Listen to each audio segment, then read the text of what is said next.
tweeting about it. The change in policy that Western weapons can be used on the territory of Russia. And President Biden, in an interview, basically told Putin he can go kick rocks. Biden vows Ukraine will not use US weapons to strike Moscow. So you're safe, Putin. The core territory of the Russian Federation is not being attacked. It's not being threatened.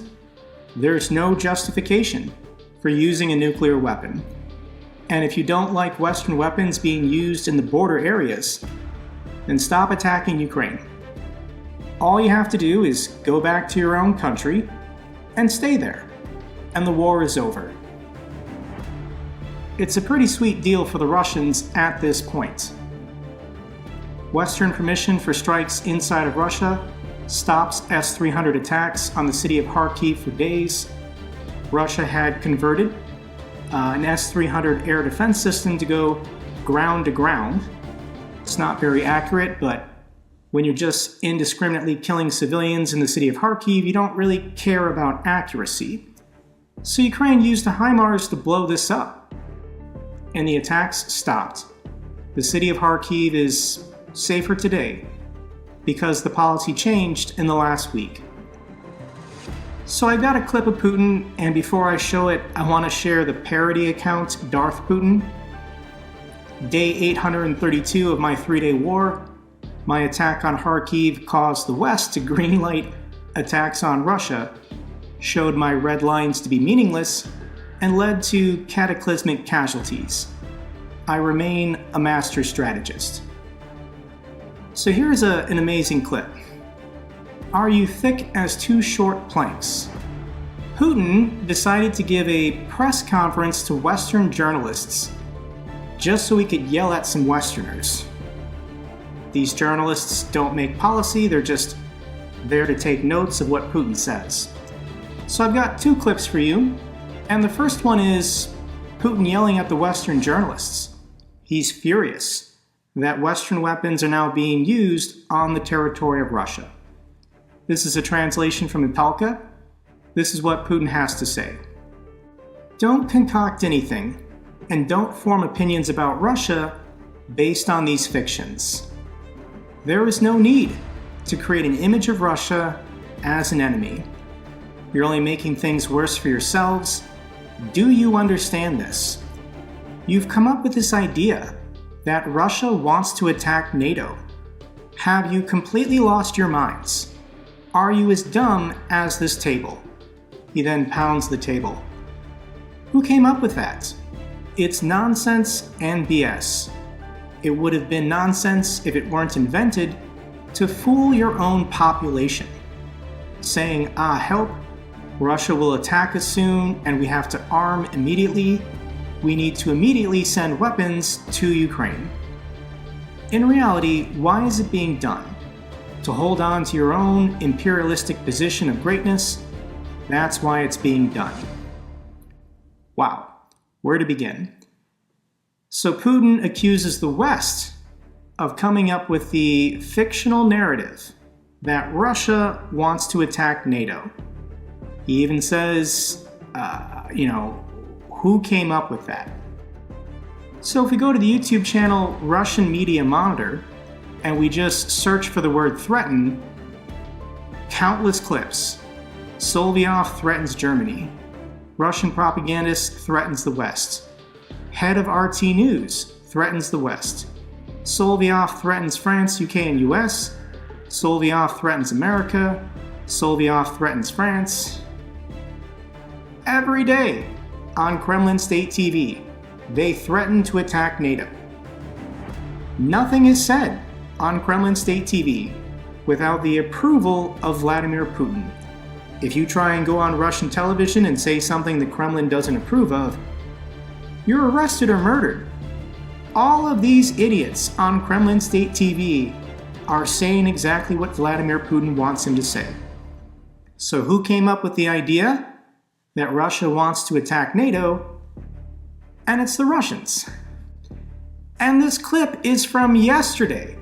Solyov, once again, threatening to attack NATO. Here's what Solyov has to say on Kremlin State TV. In addition, since we realize the task is set and is ongoing, there is no plan B, the destruction of Russia. It means we must create all conditions for inflicting colossal damage to the manpower and equipment of NATO troops stationed anywhere in the world. This means we must support all proxy movements, supplying them with everything they need, no matter where in the world they are located. We must cause so much trouble for these countries that they have the least amount of attention and time to work with us. Military plants and warehouses throughout NATO should be blown up if they produce and house equipment designed to strike Russia. You want World War III? You're already in it. So this is the other escalation. Putin threatens to arm countries that could hit Western targets. Here's what Putin continued to say in this press conference. We're thinking on the topic that if someone deems it possible to supply such weapons into the combat zone for strikes on our territory and creating problems for us, then why don't we have the right to supply our weapons of the same class into those regions of the world where strikes will be performed onto those countries who do it towards Russia. So Putin is saying we're going to supply weapons to the enemies of France, the UK, the United States, and have them do our dirty work. The United States and Russia can't go to war because of nuclear weapons, but Putin's saying he'll give whatever terrorist organizations or authoritarian regimes want so they can attack Americans. This is a terrible idea and this is going to backfire. Here are some of my thoughts on what Putin just said, which is pretty insane. First of all, Russia has already been supplying weapons to America's enemies for 80 years. The North Koreans, the North Vietnamese, Cuba, Iran. This isn't really a change in policy. Russia's already doing this today, working with closely and providing funding and weapons for terrorist organizations like Hamas, the Assad regime, the Taliban. Russia will work with anyone who tries to undermine and attack the United States.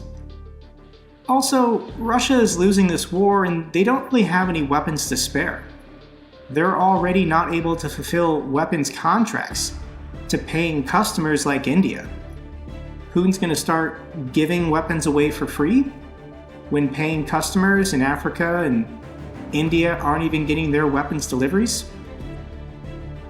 Additionally, America can't go to war with Russia because Russia has 6,000 nuclear warheads pointed at the United States. But America can go to war with other countries, such as Cuba or Venezuela, if they're dumb enough to accept weapons from the Russians and they use them to attack the continental United States. This is fantasy talk from the Russians, because what struggling country in the Western Hemisphere wants their government to be toppled to do Russia a minor favor? Politically also, this is really bad for Russia because if the United States were to be attacked, we'd have the intelligence that Russia was responsible for it. And when the United States gets attacked, usually the president gets a rally around the flag popularity boost. George Bush's approval rating after the September 11th attacks shot up to 98%. So if the Kremlin wants to guarantee that Joe Biden will be re-elected in November, then by all means supply weapons to Cuba or Venezuela and convince them to attack the United States. And this mindset from Putin ignores all of American history. The United States does not respond well when it's attacked directly. Ask the Germans in World War I after they sank Lusitania.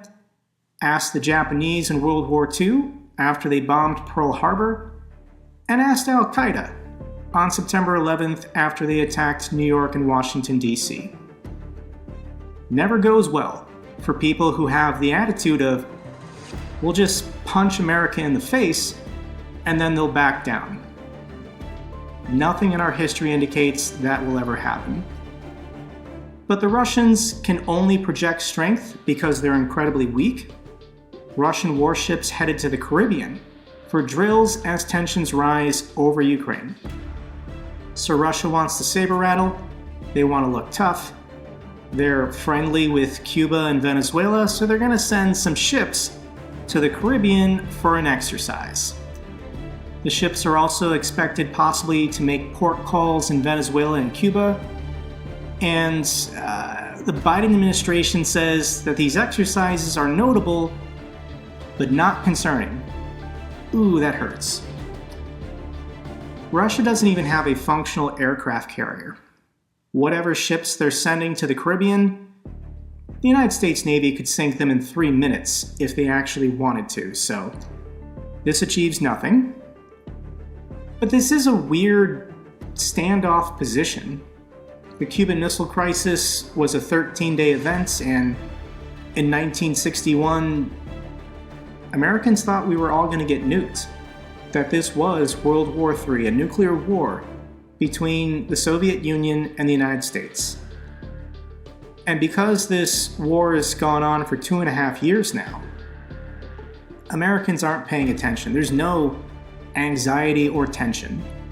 Whatever Russia thinks they're trying to achieve, scaring the American people, Americans really aren't even paying attention. Nobody is noticing any of Russia's threats. Also funny, in this press conference, Putin basically admitted that Crimea is not really part of Russia. Western weapons have already been used on Crimea for a year now. So what's the difference if Crimea is actually Russian territory? By Putin admitting the policy change this week, he's basically admitting that Crimea is not actually part of Russia. Pretty funny. Russia threatens to target French military instructors in Ukraine if they are sent. France is absolutely sending instructors to Ukraine. They should be arriving soon. And something tells me the French don't like being threatened either. Paris says it will respond to Russia after remarks about French instructors being targeted in Ukraine. So here we go. Here's the response. Macron announces that France will send the Mirage 2005 fighter jets to Ukraine within the year. I don't know if that's for the rest of 2024 within the year or within the next 12 months within a year. Either way, more jets are on the way. More pilot training for Ukrainians will occur. Here's an article from The Telegraph. NATO land corridors will rush U.S. troops to front lines of any future European war. There's even a map. Here are the 5 locations where U.S. troops will be dropped off. They'll then take road or rail networks to get to the front lines of NATO. That's if the Russians somehow make a breakthrough in Ukraine and reach NATO territory and choose to attack NATO. So thank you, Russia, for giving us 2.5 years to prepare our war strategy, how exactly to crush you. I mean, you could have actually done this special military operation in 3 days, but you were super nice and you gave NATO 2.5 years to think about it, prepare for it, and you even let Sweden and Finland join the alliance. This is news. This is pretty exciting. For the first time, Ukraine has been seen using the M30 Gimler's DPICM cluster munition variants from the HIMARS launcher. Here's a picture the Russians took showing the evidence. So this is the M30 DPICM, that stands for Dual Purpose Improved Cluster Munition variant of the Gimlers.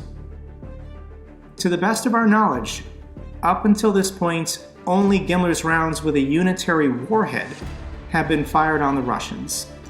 But it seems in the last couple weeks, the United States secretly made the decision to send the cluster munitions variants. And the United States has a stockpile of about 2,000 of these rockets. And the United States doesn't even want to use cluster munitions anymore. So why would they send this now? They're being used in the Belgorod region. A unitary warhead is better for blowing up a building, like a command post or a ammunition depot. But the cluster munition variant is good for troop concentrations, such as the troop concentrations in the Sumy, Chernihiv, and Belgorod regions. This is bad for Russia. Russia adds anti-drone cope cages to their all-terrain buggies and motorcycles. I've been seeing these goofy pictures for weeks. Russia is on this Mad Max kick of putting cages on all of their equipment. And a cope cage on an armored vehicle makes sense.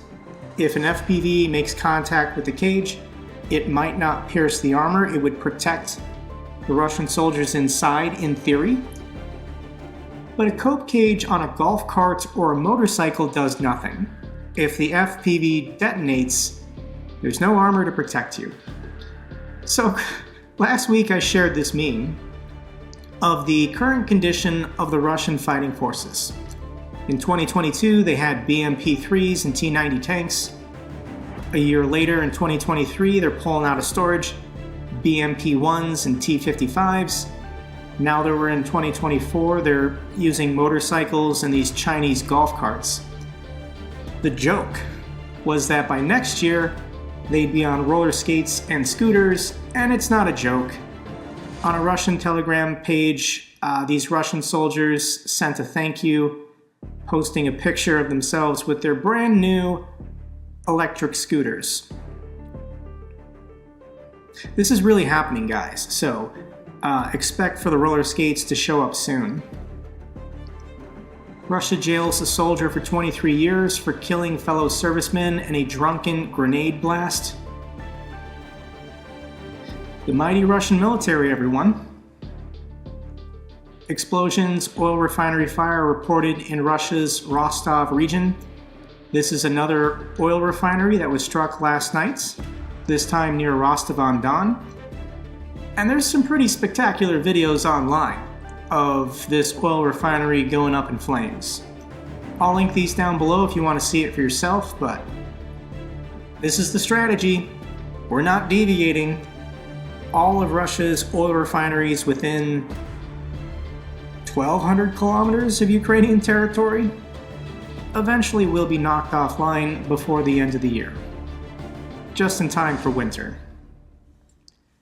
U.S. eyes profits from frozen Russian assets to provide Ukraine with urgent aid.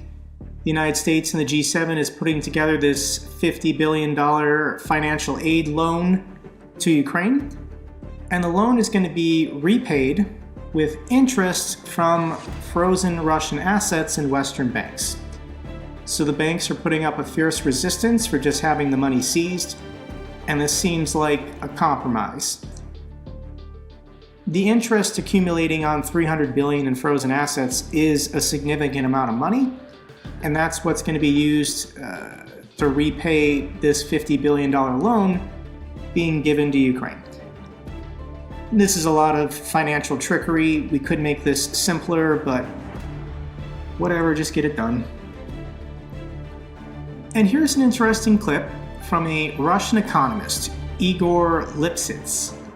He actually has a pretty successful YouTube channel, 185,000 subscribers. It's all in Russian, so I can't get anything from it. But here's a translation. Once again, this is a Russian economist talking about the state of the Russian economy. I'm observing a stunning picture of the suicide of the Russian economy. It's a scary but mesmerizing picture. Watching it is horrifyingly interesting. All of my colleagues, economists, understand that we happen to live in an amazing historical period when a great country is killing itself. Watching it is scary but terribly fascinating.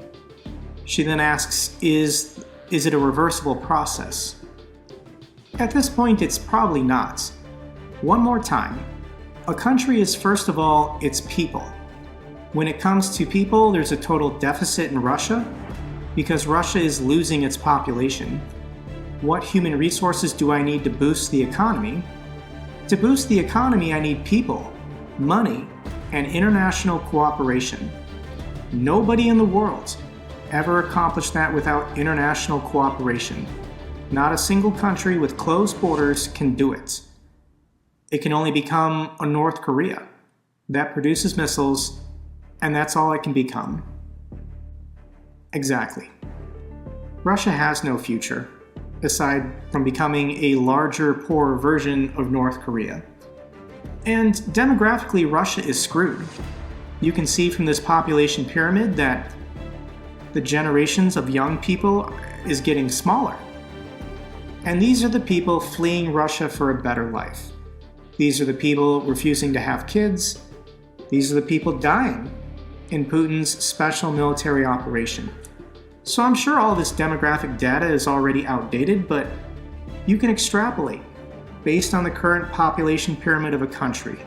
What will their population be in the future? And by the end of this century, it was already estimated that Russia's population would decline to 110 million. This was before Putin launched this moronic invasion that doesn't benefit Russia at all. It's going to get bleak. Over the next 20 or 30 years, we're all going to watch this slow motion car crash of the Russian people, the Russian state, the Russian economy.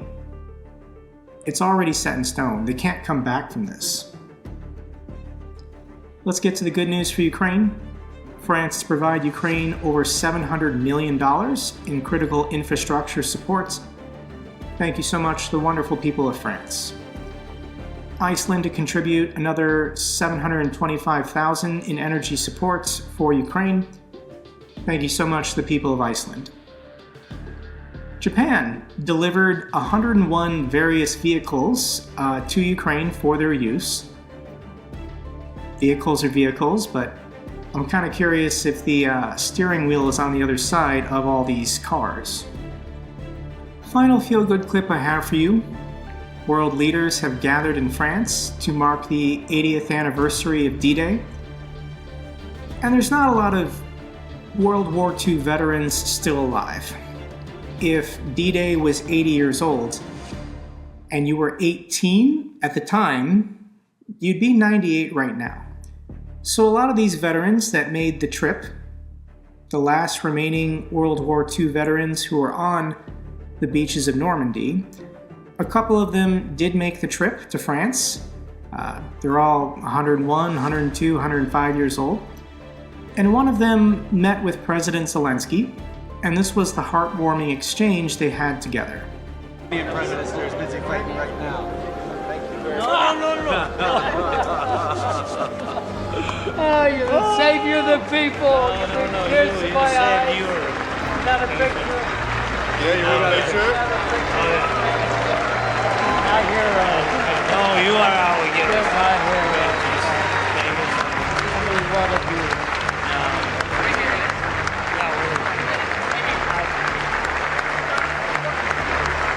I pray for you.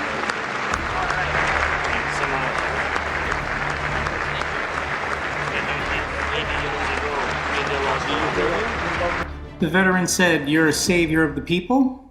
President Zelensky responded, "No, no, you saved Europe." Fascism in Europe was defeated in 1945, and it will be defeated again today, and Europe will be safe and secure. That's all for this update video. Glory to Ukraine, glory to the heroes. If you found this video informative, give me a thumbs up. Best way to support the channel. Comments and questions, let me know down below. I love hearing from you guys. Until the next video, keep defending the truth, keep defending democracy.